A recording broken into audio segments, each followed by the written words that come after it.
Hey guys, I am back with my ABCs of Cannabis series presented by Mozen.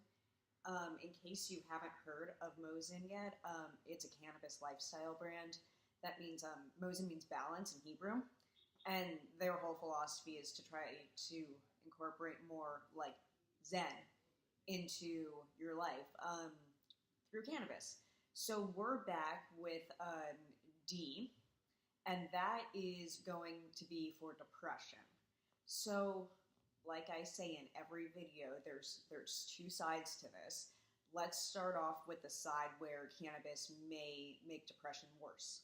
Let's say you're stuck on the couch and you can't even take a shower. You're dehydrated because you're not drinking any water.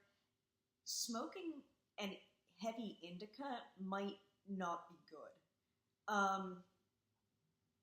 I think it's important to be like curious about like the roots of the depression when you're trying to figure out if using cannabis is a good alternative.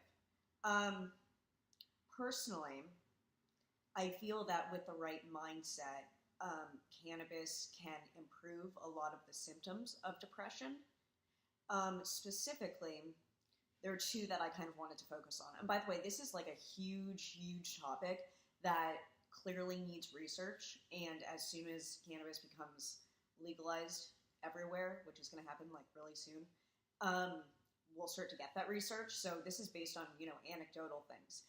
But, so when you're depressed, right? Like, there are two things that I notice personally. Is that, first of all, like, food doesn't taste as good. Like, there are foods that, like, I really like, and if I'm, like, depressed, and, like, I won't want the food. And that's kind of, like, a thing that I know in my head. And the other thing that I recently read a study confirming is that there's kind of a dullness to your vision. There's kind of, like, a dullness to the world. Everything is somewhat muted and heavy. And I think that cannabis actually helps with those two things in a really significant way. The first is that, cannabis stimulates your appetite. We've known this since the beginning when medical marijuana just started for like cancer patients and AIDS patients and like people like that. So we know that cannabis stimulates the appetite, which we're going to talk about more so, I think, in the video next week, because E can potentially be for eating disorders. Really interesting topic.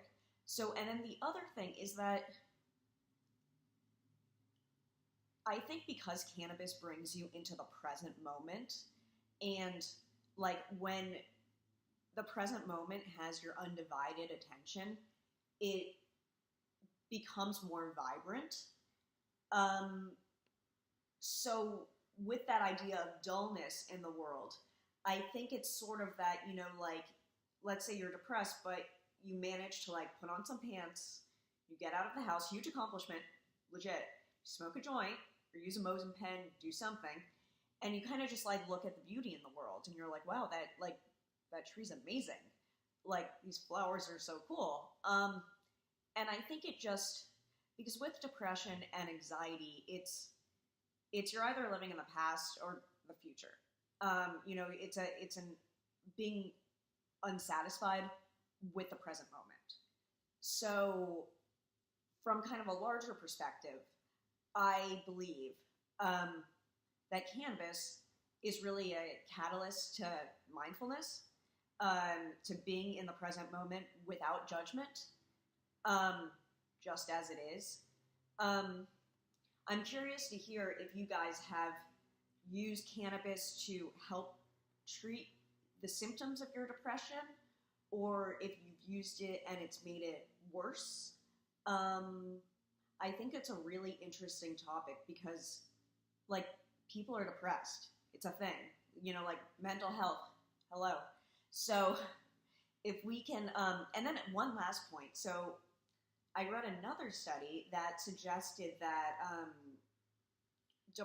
the symptoms of depression arise from and imbalance of the microbes in the gut.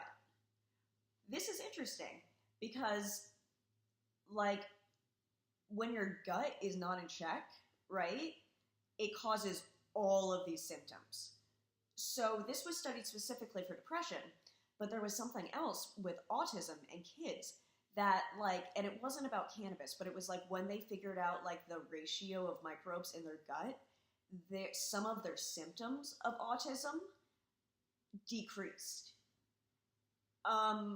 So with this depression study, they were like, because cannabis reduces inflammation, and you have like a lot of like nerves in the gut that can be easily inflamed, and this is why cannabis works so well for Crohn's disease and things like that, and IBS.